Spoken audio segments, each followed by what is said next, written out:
우리 같이 한 목소리로 같이 말씀을 읽으시면서 하나님의 음성을 들으십시다. 같이 읽겠습니다. 시작. 내가 아버지께 구하겠으니 그가 또 보혜사를 보내 너희에게 주사 영원토록 너희와 함께 있게 하리니 그는 진리의 영이라. 세상은 능히 그를 받지 못하나니 이는 그를 보지도 못하고 알지도 못함이니라. 그러나 너희는 그를 아나니 그는 너희와 함께 거하심이요 또 너희 속에 계시겠습니다. 아멘. 우리 옆상에 인사합시다. 수직 상승합시다. 서로 인사합시다.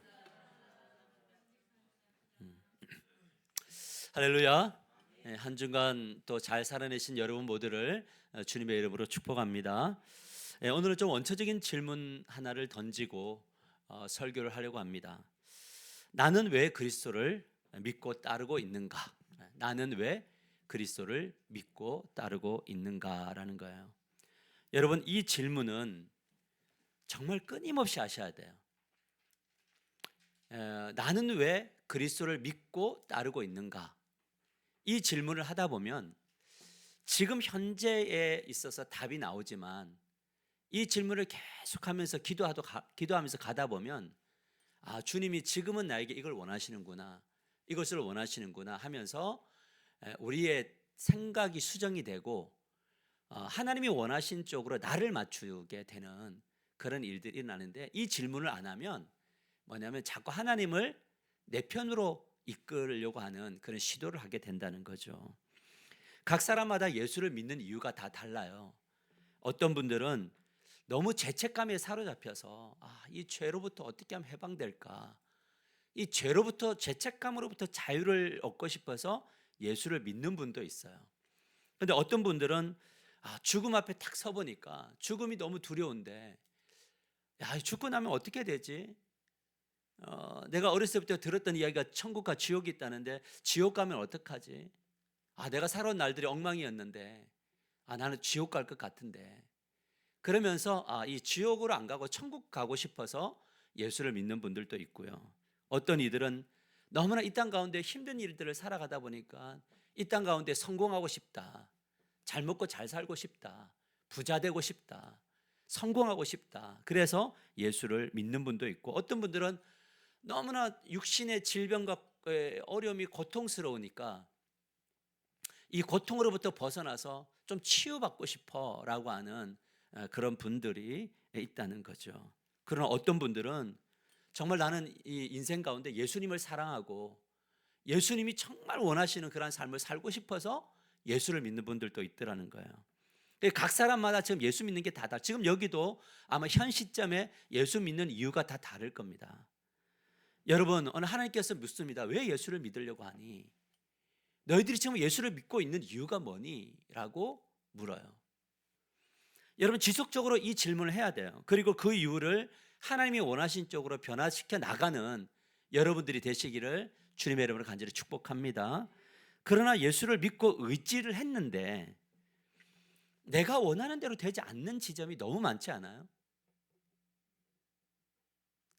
그런가요? 내가 원하는 대로 안 되잖아요. 그때 우리는 뭐에 빠지게 되냐면 혼란에 빠지게 된단 말이에요. 그 혼란이 깊어지면 뭐가 되냐면 우리 마음속에 막 불평도 나오고 불만도 나오고 모든 것들이 막 일어나요. 그런데 그 혼란이 깊어지고 불만이 깊어지면 우리가 어떤 생각이 드냐면 하나님은 왜 이 문제를 해결해 주지 않으시지라고 하는 것들.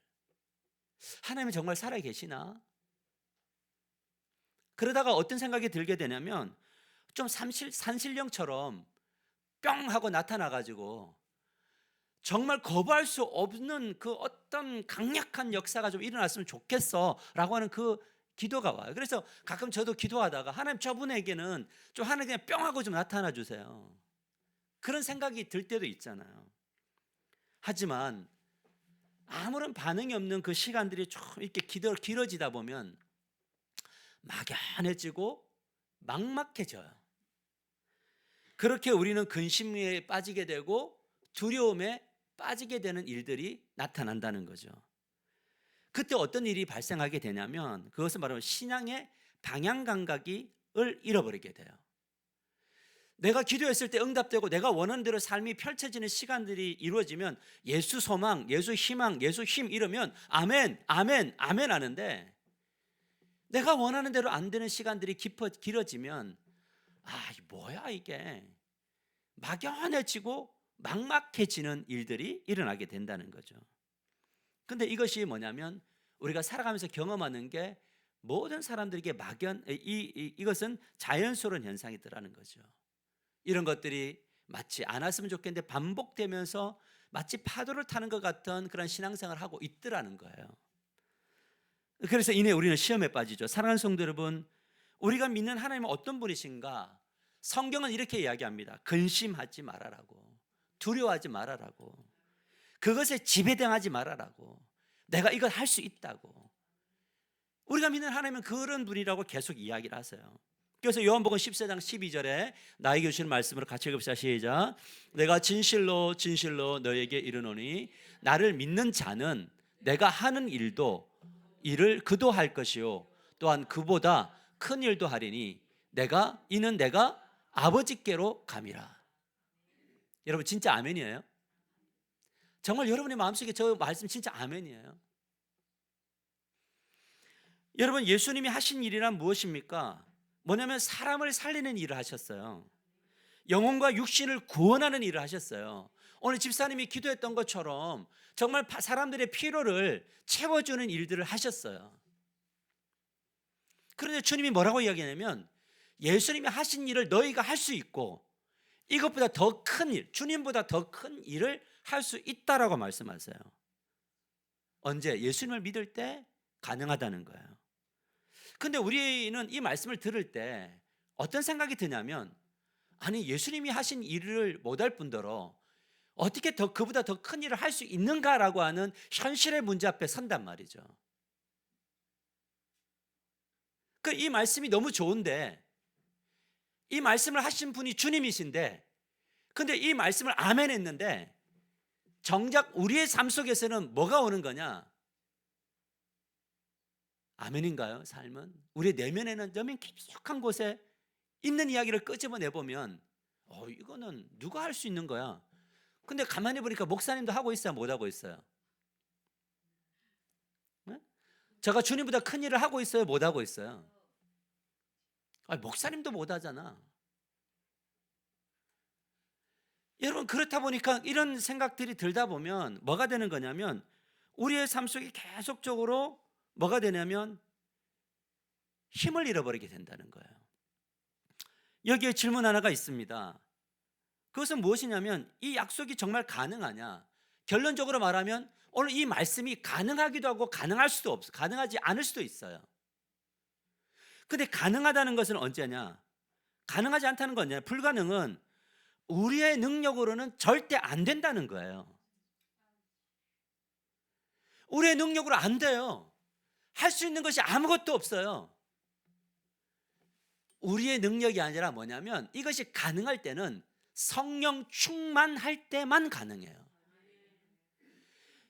여러분, 우리가 예수 믿고 목사라는 타이틀 아무것도 아니에요. 여러분, 이것이 우리의 삶 속에 진짜 능력이 되려면 성령 충만할 때만 가능하지, 성령 충만하지 않으면 모든 것은 안 되는 것밖에 없어요. 여러분, 성령 충만할 성령의 인도하심을 받을 때 우리의 삶 가운데 나타나는데 무엇보다 진리의 말씀이 믿어지고 순종할 때 이 역사가 나타납니다. 그래서 성령 충만할 때 하나님이 우리를 수직 상승하게 하는 거죠. 근데 이 수직 상승이 나의 능력이 아니란 말이에요. 성령의 능력이란 말이에요. 그래서 오늘부터 제가 하려고 하는 것은 성령의 시리즈, 성령 충만이 무엇인지 성령 시리즈를 말하려고 합니다. 그래서 오늘은 성령 충만할 때 어떤 일이 일어나는가, 도대체 성령 충만이 뭔가, 성령은 왜 필요한가, 이 부분을 함께 살펴보려고 합니다. 그래서 오늘 말씀의 제목이 무엇이냐면 성령 충만으로 수직 상승하라, 이렇게 정해서 읽읍시다. 시작. 성령 충만으로 수직 상승하라. 다시 한 번 더. 시작. 성령 충만으로 수직 상승하라. 반대로 이야기하면 성령 충만하지 않으면 수직 하강이란 말이에요. 왜 날다가 갑자기 떨어질까? 그때 우리는 다른 것 보면 안 돼요. 수직 상승하는데 떨어지는 느낌이 들 때, 추락하고 있을 때, 우리가 이게 먼저 딱 떠올라야 될 게 뭐냐면, 아, 내가 지금 성령으로 충만하지 않구나, 내가 성령으로 충만하지 않구나를 고백해야 돼요. 이건 저의 고백이에요. 여러분, 요한복음 14장 1절에, 요한복음 14장 1절에 이렇게 말합니다. 너희는 마음에 근심하지 말라. 너희는 마음에 뭐 하지 말라고요?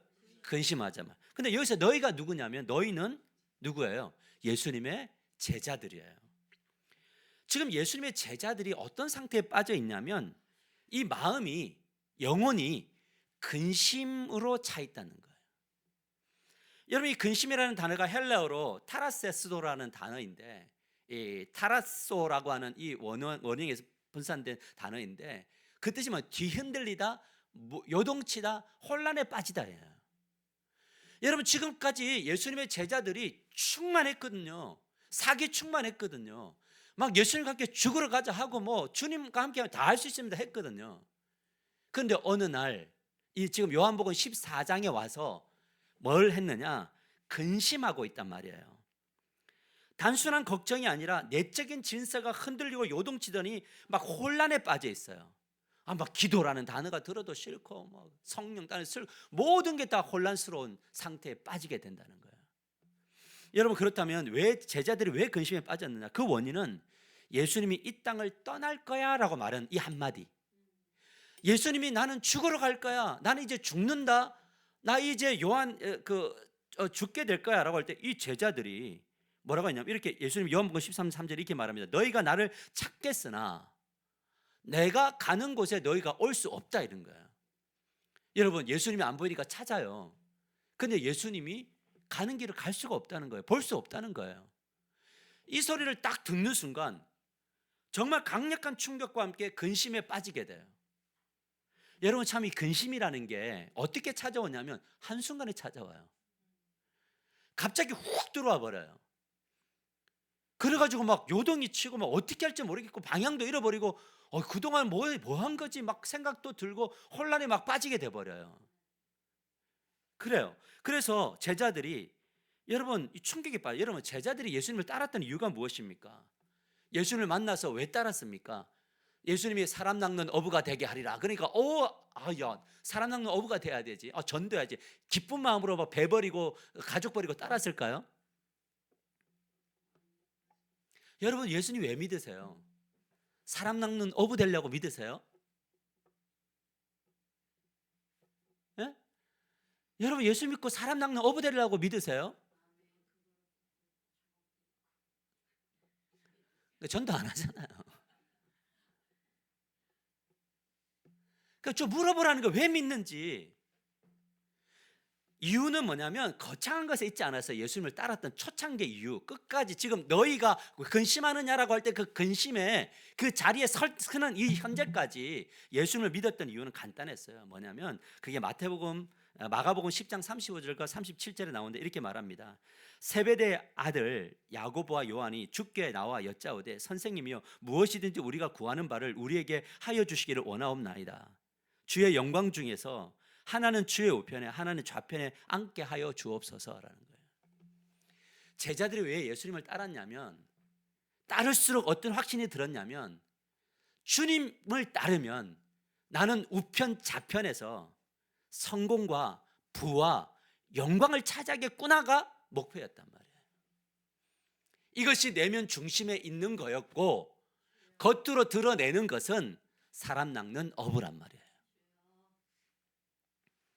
제자들에는 확신을 가지고 있었어요. 왜냐하면 예수님의 곁에만 머물면 될 것 같았어요. 권력의 자리도 앉을 수 있을 것 같았어요. 어쩌면 당연한 확신인지 모릅니다. 왜냐하면 예수님은 공생의 기간 동안에 기적도 일으키고 신비도 일으키고 능력도 일으키고 사람도 살리고 막 모았거든요. 그러는 이런 예수와 대화할 수 있고 예수님을 만질 수도 있었고, 하물며 요한은요, 예수님 무릎에 베어갖고 무릎에 누워있을 때 요한은 늘 생각하는 거예요. 야, 내가 예수님의 오른자리에 내 거야. 왜? 나는 지금 예수님 품에 안겨 있잖아. 예수님 최고, 예수님 내 거. 어떤 누구도 안 돼. 예수님 내 거. 그런데 그 예수님이 막 죽은 자를 살리고 역사를 이뤄내고 막 앉은 병이를 일으키고 눈먼 자를 뜨게 하고 이런 역사가 나타나니까 이 예수만 따라가면 뭐 한다는 거예요. 다 돼. 그런데 예수님이 무기력한 소리를 해요. 나 죽어야 된다. 너희들이 나를 찾지만 찾을 수 없어 라고 하는 거예요.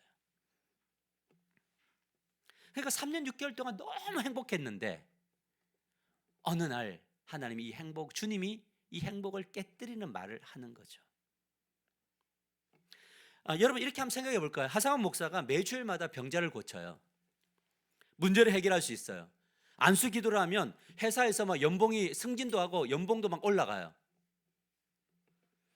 그 회사에 찾아가서 막 안수 기도 해주면 그 회사 매출도 막 올라가고, 저 우리 수험생 5명인데 제가 막 기도해주면 아이들이 갑자기 머리가 좋아지고 막 시험 치는 것마다 막 그 다 맞고 막 그 뭐 헷갈린 거 찍었는데 다 맞고, 그러니까 스카이를 갔어요. 5명이. 그러면 여러분들은 어떤 생각을 하게 될까요? 하상원 목사 옆에 있으면 다 잘 되겠구나. 근데 저에게 그런 능력이 없단 말이에요. 그래서 아마 제가 요구하는 이야기를 하면 다 따를 거예요. 집사님, 제가 받은 하나님의 음성이 이건데 따라오세요. 그 막 기도해.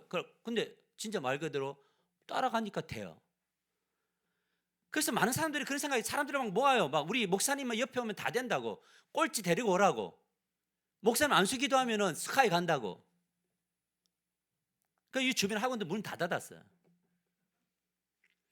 여러분, 그런데 어느 날 한 목사님이 이 주일날 와서 저는 다른 사역지로 가겠습니다 이러면 여러분 어때요? 근심이 와요? 아니면 기뻐요? 큰일 났는데 내가 저분 믿고 따라왔는데, 근데 왜 저분 다른 데 간다고 해요? 근데 뭐라고 하냐면 여러분이 따라할 수 없는 곳으로 갈 거예요. 여러분. 아마 답은 근심할 거예요.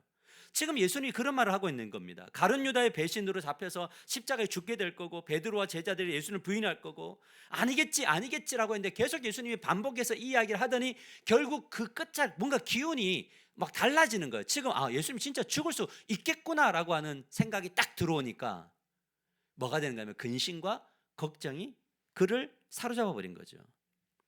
여러분, 기대했던 일이 무너지고 믿음은 점점 작아지고 두려움과 근심에 빠지면 일어나는 현상이 뭐냐? 어떤 것으로도 위로가 안 된다라는 거예요. 어떤 것으로도 위로가 안 돼요. 무엇보다 하나님의 말씀이라 할지라도 전혀 들리지 않고 마음에 와닿지 않고, 심한 경우는 예수님을 부인하고 도망을 가거나 지금 가난한 성도가 되어서 있는 분들이 이 땅 가운데 너무 많다는 거예요. 이것을 예수님의 제자들이 보여줍니다. 여러분, 이런 것들은 특별한 현상이 아니라는 거예요. 예수님이 나는 십자가에 죽는다, 아버지께로 간다, 그때부터 아무 소리를 안 들려요. 왜 그러냐면 사단이 귀를 막아버리는 거예요. 성령 충만할 때는 어떤 것도 들리고 어떤 것도 은혜가 되고 어떤 것도 은혜가 되는데, 이 사단 충만하게 되면 뭐냐면 귀가 딱 닫혀가지고 안 들리기 시작을 한단 말이에요.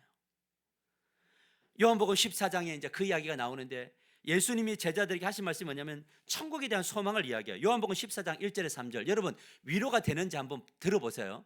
너희는 마음에 근심하지 말라. 위로가 돼요? 하나님을 믿으니 또 나를 믿어라. 위로가 되나요?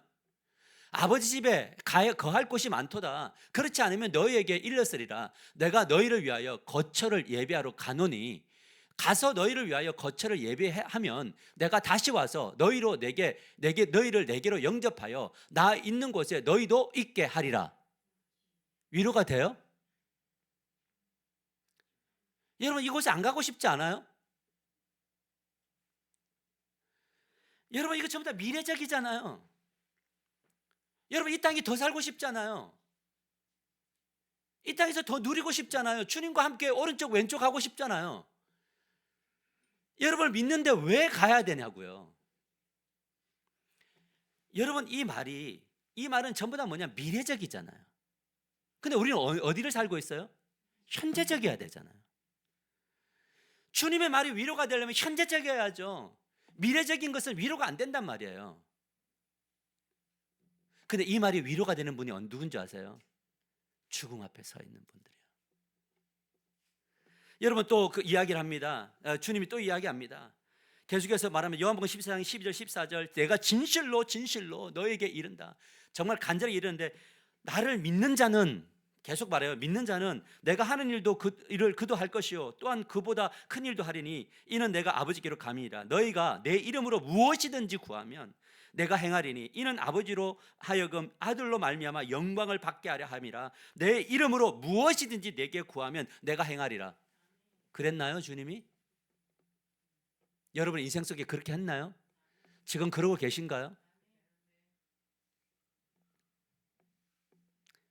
근데 우리 마음속에 그거 있잖아요. 무엇이든지 기도했는데 안 되는데. 도대체 무엇이든지 기도하는 게 뭐야? 그 제자들의 마음속에는 이 지금 말씀이 들려요, 안 들려요?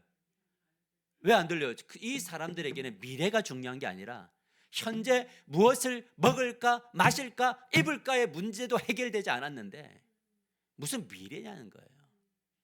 지금 내가 무엇을 먹을까, 입을까, 마실까 이 풍족함도 없는데 무슨 더 큰 일을 행하냐는 거예요. 나에게는 지금 더 큰 일이 중요한 게 아니고 뭐가 중요하냐면 무엇을 먹을까, 입을까, 마실까 오른쪽에 가는 것이 왼편에 앉는 이 목표가 제일 중요한데 왜 자꾸 이 영적인 이야기를 하느냐라고 하는 그 불편이 생기는 거죠. 그래서 예수님이 근심하는 자들에게 또 계속적으로 위로해요. 주님은 뭐냐면 계속 안 들어도 이야기를 하시는 거예요. 보세요. 내가 너희를 고아와 같이 버려두지 아니하고 너희에게로 오리라.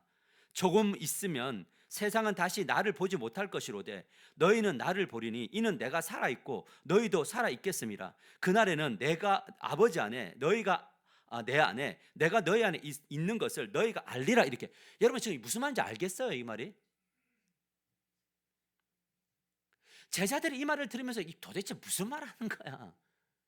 좀 있으면 안 보는데 좀 있으면 보고, 내가 주님 안에 들어갔고 주님 하나님 내 안에 있는 것처럼 너희도 내 안에 들어온대요. 도대체 무슨 말이야? 안 들린단 말이에요. 그러니까 뭘 하게 되는 거냐면 계속 주님의 미스테리한 이야기를 해요. 그렇다면 예수님의 말씀은 어떻게 되었느냐? 뭐라고 하냐면 이 20절에 그날이라고 하잖아요. 그날이 되었을 때에 비로소 이해를 했어요. 근데 그날이 어떤 날이냐? 성령으로 충만했을 때 이 모든 이해되지 않았던 일들이 다 이해되게 되었단 말이에요. 무엇을 이야기하는 거냐? 하나님의 말씀은 성령의 강력한 역사를 체험하지 않으면 모든 것은 다 미스테리한 거예요. 뜬구름이에요. 그걸 이해될 수 없어요. 그래서 자기 머리로는 절대 주님의 나라를 이해할 수 없어요. 그런데 자꾸 자기 생각 안에 머물러요. 우리는 주님이 기도하고 성령 충만을 위해서 간구하라고 그렇게 외쳐도 우리는 우리의 머리로 주님을 자꾸 해석하고 만나려고 하니까 이해할 수가 없더라는 거예요. 여러분, 그런데 문제는 뭐냐면 지금 예수님의 제자들이 귀에 들리지 않는다. 왜 소리가 들리지 않느냐? 예수님이 자꾸 뭘 하기 때문에 미래형을 이야기하잖아요. 여러분, 주님 오실 거예요. 구름 타고 오실 겁니다. 심판주로 오실 겁니다. 믿으세요? 근데 이거는 미래잖아요. 이게 은혜가 되나요? 여러분, 그런데 우리에게 지금 필요한 것은 뭐냐? 현재예요, 현재. 제자들에게 필요한 것은 예수님을 떠나지 않고 그 곁에 있겠다고 하는 이 약속. 야, 내가 생각 돌이킬게. 근데 안 떠나고 너희 옆에 있을 거야 라고 하는 이 말인데 주님은 자꾸 뭐라고 하냐면 나는 계속 죽으러 갈 거야, 죽으러 갈 거야 라고 이야기해요. 여러분, 근데 기억해야 될 게 뭐냐면 오늘 지금 이 시간은 예전에 생각할 때 미래였나요? 맞아요?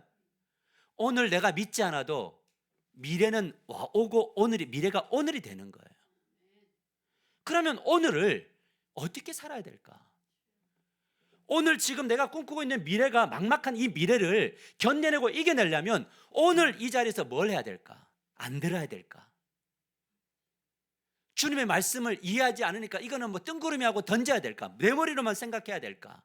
아니면 오늘 미래에 서 있는 그 어떤 날에 서야 될 나의 오늘을 능력의 사람으로 이 말씀을 믿어지고 이 말씀에 역사하는 사람으로 만들어내려면 오늘 필요한 게 뭐냐면 성령 충만이에요. 그래야 이해할 수 없는 미래의 오늘을 받아내고 이기고 승리할 수 있단 말이에요. 그래서 오늘이 너무 중요하다고요. 대충 살 수 없다고요. 내 머리로 살 수 없단 말이에요. 주님의 능력이 필요하다고요. 그래야지만이 이 막연한 미래가 주님의 미래가 되고 그 주님의 날에 우리가 사는 거예요. 그날에. 근데 이거를 믿지 않으면, 계속 오늘 그렇게 살아가면 그날에도 계속 그렇게 살 수밖에 없다는 이야기를 하는 거예요. 예수 그리스도가 이 땅에 오셔서 죽으시고 우리를 위해서 피 흘리시고 우리를 위해서 찢기시고 그렇게 하신 주님의 이유가 뭐냐? 매일매일 무기력하게 사는 것이 아니라 이 혼란스러운 상황 속에서도 미래에 서 계시는 주님을 믿으며 그 미래의 오늘을 정복하라고. 근데 그 미래는 오늘 살아내야 된다는 거예요. 하나님의 말씀이 믿어지지도 들리지도 않던 제자들이 어떻게 됐느냐? 그 오늘을 계속적으로 주님의 말씀을 기억하지 않고 자기 능력대로 살아갔던 미래가 어떻게 됐느냐? 예수님이 로마의 군사들에게 잡혀오는 위기 상황이 올 때 제자들은 예수님을 부인했고 저주하고 도망가 버리고 숨어버렸어요. 기대가 무너진 현실 앞에서 3년 6개월은 예수님께 3년 6개월 동안 보고 들은 것은 아무 효력이 없다고요. 여러분, 우리가 과거가 우리 오늘을 만들지만 과거에 있었던 이야기를 오늘 또한 살아내지 않으면 미래는 있을 수 없다는 이야기를 하는 거예요. 그래서 어제의 것을 가지고 오늘을 사는 것이 아니라 우리는 오늘을 가지고 오늘을 살아야 미래에 승리가 있을 줄 믿으시길 바랍니다. 예수 그리스도는 십자가 앞에서 오늘 기도하셨잖아요. 예수님은 십자가의 그 고통 앞에서 오늘 눈물을 흘렸잖아요. 그랬더니 십자가를 지게 된단 말이에요. 근데 오늘 성령 충만하지 않으면 내일 성령 충만, 내일 십자가 못 지더라고요. 그래서 뭐냐면 도취되어 살지 않는 거예요. 도취되어 살지 않는 거예요. 어제 제가 세미나를 하러 갔는데 저 강의에 한 250명 정도 왔는데 너무 은혜로웠어요. 근데 그 은혜를 가지고 오늘 못 살아요. 오늘은 해요. 오늘 아침에 앉아서 사무실에 앉아서 이렇게 말씀 묵상하면서 기도하고 있는데 주 예수 나의 산 소망 이런 찬양을 듣는데 그렇지, 주님밖에 나의 소망이 없지. 주님이 오늘 또 일하시겠구나. 주님을 바라보며 가는 거잖아요. 어쩌면 우리들의 모습인지 몰라요. 우리의 내면의 깊은 곳에는 자리 잡고 있는지 모릅니다. 교회를 나오지만 말씀이 들리지도 믿어지지 않는 상태를 우리는 반복하면서 살아가고 있는지 모르겠어요. 왜 이런 현상이 일어나는가? 그것은 그 원인은 예수님과 그의 말씀에 있는 것이 아니라 우리 자신에게 있다. 말씀은 언제나 옳아요. 우리가 거부를 해도 말씀은 옳아요. 여러분이 믿지 않는다고 해서 말씀이 거짓이 되는 게 아니에요. 여러분이 믿지 않는다고 해서 말씀이 무기력한 게 아니에요. 오늘 예수님이 왜 자꾸 사람들에게 말하고 계속 말하느냐면 예수님은 말씀하시고 이루시는 분이니까 말하는 거예요. 제자들이 거부해도 말씀하세요. 왜? 그날에 반드시 이루어질 거니까. 이것이 중요하죠. 그래서 결국 무엇의 문제냐면 성령 충만의 문제예요. 자기 충만 아니에요. 성령 충만하셔야 돼요. 예수님이 제자들에게 약속하신 게 무엇입니까? 요한복음 14장 16절에 이렇게 말합니다. 같이 읽어봅시다. 시작. 내가 아버지께 구하겠으니 그가 또 다른 보혜사를 너희에게 주사 영원토록 너희와 함께 있게 하리니. 할렐루야. 예수님이 약속하신 게 뭐냐면 보혜사인데, 무슨 보혜사냐면 또 다른 보혜사예요. 그러면 원래 보혜사가 있었다는 건가요? 원래 보혜사가 누구예요? 예수 그리스도시죠. 예수 그리스도는 보혜사셨어요. 이 보혜사라는 뜻이 무엇입니까? 파라클레이토스인데 이 말은 위로가 필요한 순간에 곁에 서서 돕는 존재죠. 예수님이 이 땅에 보혜사로 오셨어요. 맞나요? 성육신이 뭐냐면 보혜사죠. 무엇 하려고요? 사람들에게 죄 가운데 빠진 사람을 위로하고 건지려고, 육신의 질병 속에 빠진 사람들을 위로하고 건지려고, 낭망에 빠진 사람들을 위로하고 건지려고 그랬는데, 이 예수님이 이제 하나님 품으로 가야 되면 또 다른 보혜사가 와야 되잖아요. 그 보혜사가 누구입니까? 바로 성령 하나님이에요. 그런데 이 하나님이 우리를 떠나요, 안 떠나요? 성령 하나님이 우리를 떠나지 않아요. 여러분 안에 지금 성령님이 계심을 믿습니까? 성부와 성자와 성령 하나님이 성령과 함께 내주하고 계심을 믿습니까? 그래서 예수님 말씀하시잖아요. 지금은 너희가 나를 보지 못하지만 조금 있으면 그때 성령이 오면 그때 너희들이 나를 보게 될 거야. 너희가 내 안에, 내가 너희 안에 있는 이 신비를 느끼게 될 거야. 그러기 위해서 너에게 필요한 것은 뭐냐면 그때의 성령 충만해야 돼 라는 거예요. 그래서 이 놀라운 역사 안으로 들어갈 때에 사도 바울은 그런 이야기 하잖아요. 뭐냐면 하나님의 그 강력한 임재를 경험하니까 나 지금 이 땅에 있기 싫어. 나 빨리 가고 싶어. 근데 내가 이걸 들을 때마다 열등감이 느껴져요.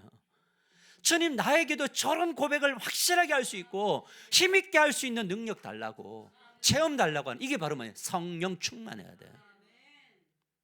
성령 충만하면 주실 때도 성령 충만, 성령 충만하면 부하지 않을 때도 성령 충만. 그래서 내가 빈부에 처할 줄 아는 일체의 비결을 배우는 거예요. 그곳에서 하나님의 능력을 경험하는 거예요. 이게 무엇을 통해서 오냐면 성령 충만을 통해서 와요.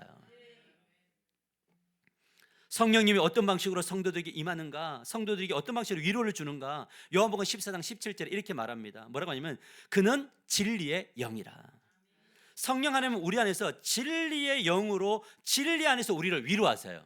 자, 근데 여러분 잘 한번 보세요. 되게 아이러니하죠. 모순적이죠. 제자들이 뭐 때문에 실족했어요 지금? 말씀 듣고 실족했죠. 근데 주님은 뭐라고 이야기해요? 뭘로 위로받는다고요? 말씀으로 위로받는다고요. 여러분 우리 그렇지 않아요? 저 설교 듣다가 상처받지 않아요? 맞죠? 그죠? 대답 안 하는 것은 예를 빨리 못하기 때문인 거예요. 아니요를 빨리 못하기 때문에 상처받아요. 그런데 뭐냐면 위로도 뭘로 주느냐? 말씀으로 줘요.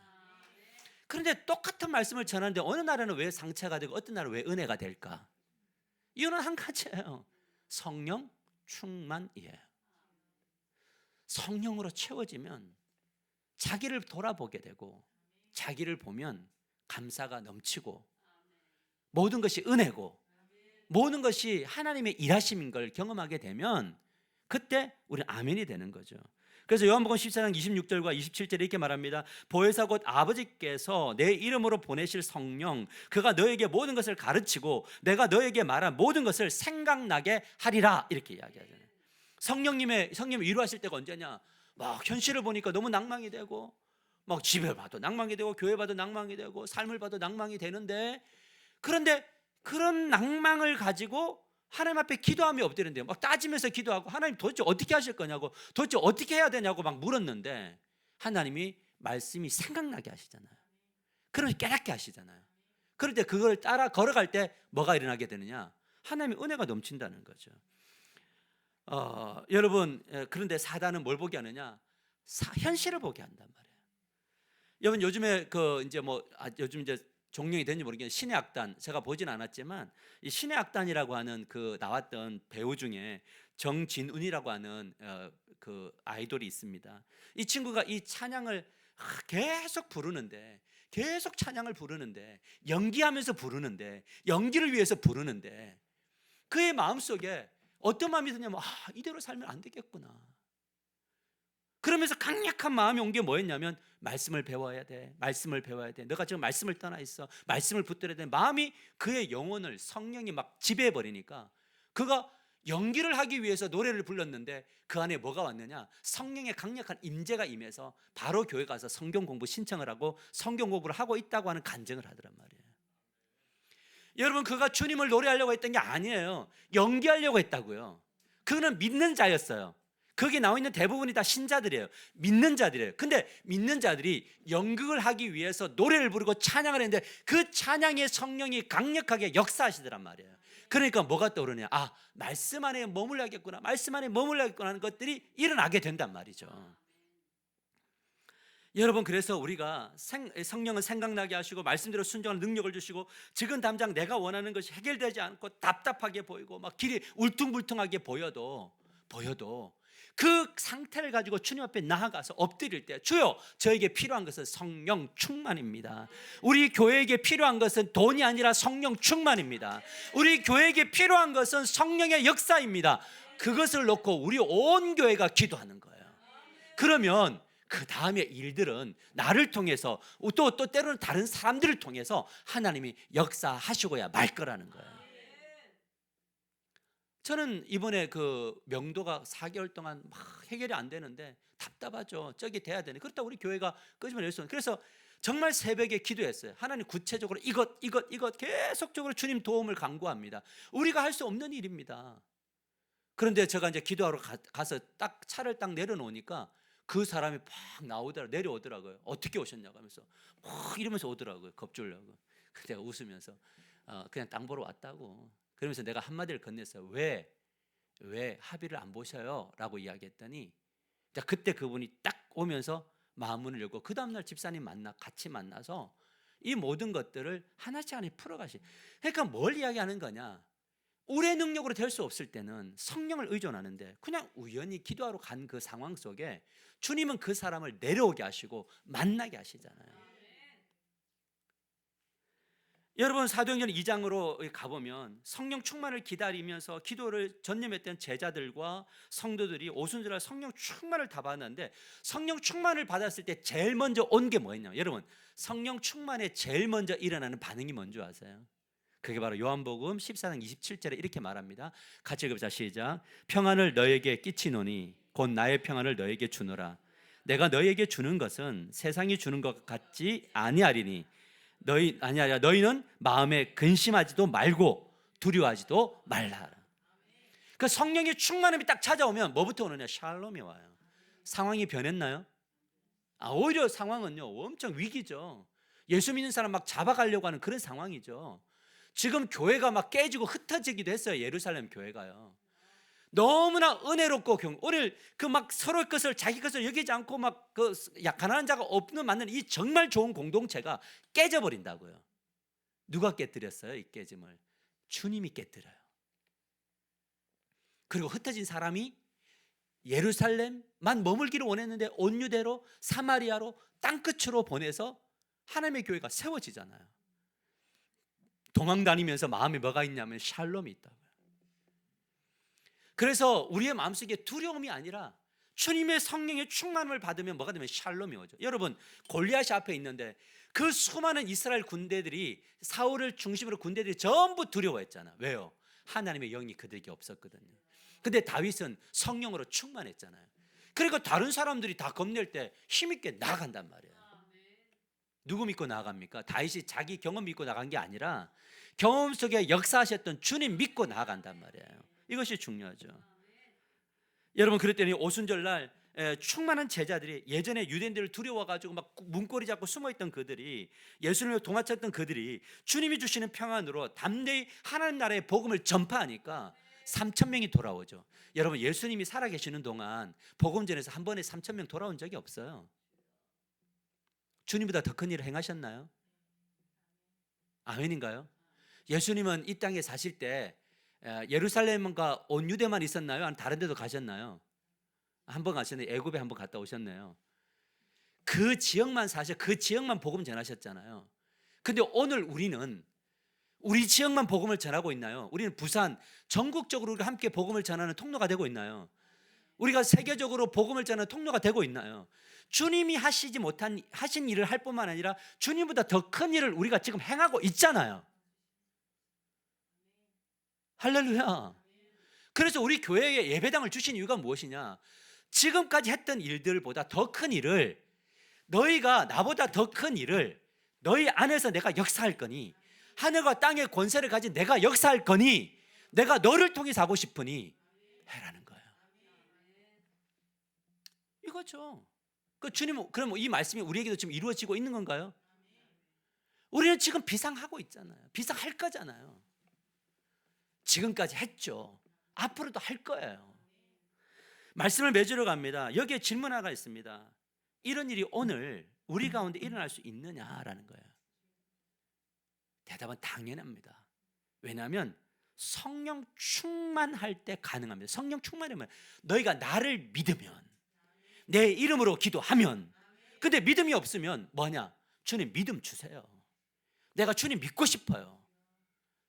주님의 관점으로 바라보게 해주세요. 그럴 때 성령이 충만하면 우리의 마음속에 뭐가 오느냐? 평안이 온다는 거예요. 평안. 우리가 할 수 없는 일들을 바라보면서 평안을 가지란 말이에요. 왜? 나는 나의 일을 하면 되고, 나는 뭐 하면 되는, 뭐가 좀 중요하다. 우리 교회가 성령으로 충만한 게 중요하다. 그러면 성령 충만할 때 그 안에서 막 뭐가 일어나느냐면, 아 정말 내가 주님 앞에 이거 헌신하고 싶고 이거 하고 싶고, 그런데 할 수 없을 때는 어떻게 하느냐, 사람을 보내셔서 하나님이 일을 하게 하신단 말이에요. 그러니까 우리의 관점으로 보면 답답하고 힘이 들지만, 성령 충만하면 그 안에서 뭐가 되느냐, 성령 충만한 공동체가 뭘 만들었어요? 하나님의 나라 공동체를 만들잖아요.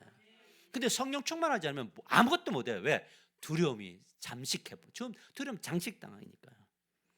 그래서 요한복음 14장 7절에 17절에 이렇게 말합니다. 그는 진리의 영이라 세상은 능히 그를 받지 못하나니 이는 그를 보지도 못하고 알지도 못함이니라. 그러나 너희는 그를 아나니 그는 너희와 함께 가시며 너희 속에 계셨음이라. 이렇게 이야기해요. 여러분, 세상 사람들에게는 성령이 없어요. 우리가 왜 세상 사람처럼 똑같은 관점으로 사는 이유가 뭔지 아세요? 성령 충만하지 않으면 그들과 똑같거나 더 못해요. 근데 그리스도인들에게 필요한 건 뭐냐? 그들에게 없는 것 있잖아요. 사람들이 줄 수 없는 게, 그래서 베드로와 요한은 내게 있는 것 너에게 준다 그랬잖아요. 우리 안에 있는 것이 있어요. 성령 하나님이 계세요. 이 성령 하나님이 성부와 성자와 성령을 우리 가운데로 임재해서 우리를 거처로 삼으셨어요. 우리에게 필요한 것은 뭐냐? 성령 충만이에요. 정말 온 힘을 다해서 믿어야 돼요. 너희가 예수를 왜 믿느냐라고 할 때 제일 1번은 성령 충만이에요. 성령 충만하기 위해서 믿어요. 성령 충만할 때 그 다음을 나를 통해서 일하시고 다른 이들을 통해서 일하시고 하나님이 모든 것을 통해서 일하실 줄 믿으시기를 바랍니다. 그래서 한 주간 동안 성령 충만 받기를 위해서 기도하시기를 바랍니다. 성령 충만으로 수직 상승하시기를 주님의 이름으로 간절히 축복합니다. 우리와 같이 손을 들어 기도하며 나갑시다. 주여 부르시면서 성령 충만하게 하소서.